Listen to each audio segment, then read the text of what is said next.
ಕರ್ನಾಟಕದ ನಮ್ಮ ತೆರಿಗೆ ನಮ್ಮ ಹಕ್ಕು ಅಂತ ಯಾರಾದರೂ ಒಬ್ಬ ಸಂಸದ ಮಾತಾಡಿದ್ದಾನೆ ಆದರೂ ನಿಮ್ಮ ಸಂಸದ ಡಿ ಕೆ ಸುರೇಶ್ ಅಂತ ನೀವು ಮರಿಬಾರ್ದು.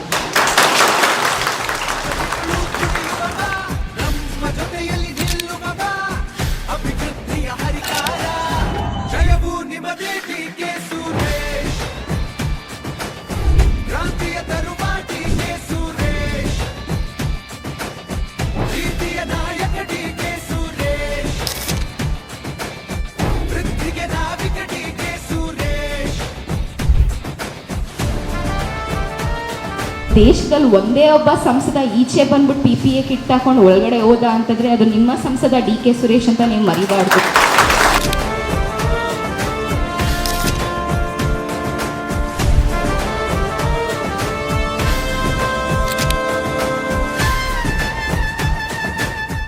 ಯಾರಾದರೂ ಒಬ್ಬರು MP ಅಲ್ಲಿ ಅವಾರ್ಡ್ ಕೊಟ್ಟಿದ್ದಾರೆ, ಬೆಸ್ಟ್ MP ನರೇಗಾ ಪ್ರಾಜೆಕ್ಟ್ಗೆ ಎಷ್ಟು ಅನುದಾನ ತಂದಿದ್ದಾರೆ ಅಂದರೆ ಅದು ಡಿ ಕೆ ಸುರೇಶ್ ಕರ್ನಾಟಕದಿಂದ ಬೆಸ್ಟ್ MP ಆಗಿ ನಮ್ಮ ಪ್ರಧಾನಿ ಹತ್ರನೇ ಒಂದು ಅವಾರ್ಡ್ ತೊಗೊಂಡಿರ್ಬೇಕಾದ್ರೆ ಅಂಥ ಒಳ್ಳೆ ಸ್ಟೂಡೆಂಟ್ಗೆ ನಾವು ಇನ್ನೊಂದ್ಸತಿ ಓಟ್ ಹಾಕಿ ಕಳಿಸ್ಬಾರ್ದ ಅಂತ ನೀವು ಯೋಚನೆ ಮಾಡಬೇಕು. ಪರ್ಫಾರ್ಮೆನ್ಸ್ ತೊಗೊಳ್ಳಿ ಆಯಿತಾ, ಡೆಡಿಕೇಶನ್ ತೊಗೊಳ್ಳಿ, ಕೆಲಸ ತೊಗೊಳ್ಳಿ, ಮನುಷ್ಯತ್ವ ತೊಗೊಳ್ಳಿ, ಎಲ್ಲದರಲ್ಲೂ ನಂಬರ್ 1 ಅವ್ರು ಯಾವಾಗಲೂ ಮಾಧ್ಯಮದಿಂದ ಹಿಂದೆ ನಿಂತು ಕೆಲಸ ಮಾಡಿದವರು. ಅವ್ರ ಕೆಲಸ ಯಾವಾಗಲೂ ಜಾಸ್ತಿ ಮಾತಾಡುತ್ತೆ ಅವ್ರು ಮಾತಾಡೋದ್ಕಿಂತ.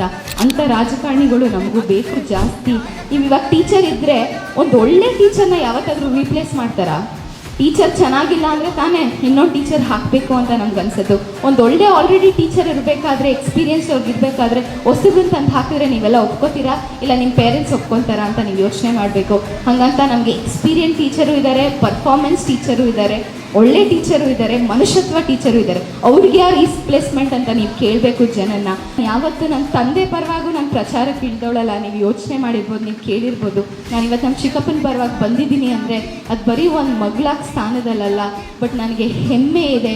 ಅಂಥ ಸಂಸದ ನನ್ನ ಕ್ಷೇತ್ರದಿಂದ ನಾನು ಓಟ್ ಹಾಕೋದ್ರಿಂದ ಅವ್ರು ಸಂಸದಕ್ಕೆ ಹೋಗ್ತಾರೆ ಅಂತ ಆ ಹೆಮ್ಮೆ ನಿಮ್ಮಲ್ಲೂ ಇರಲಿ.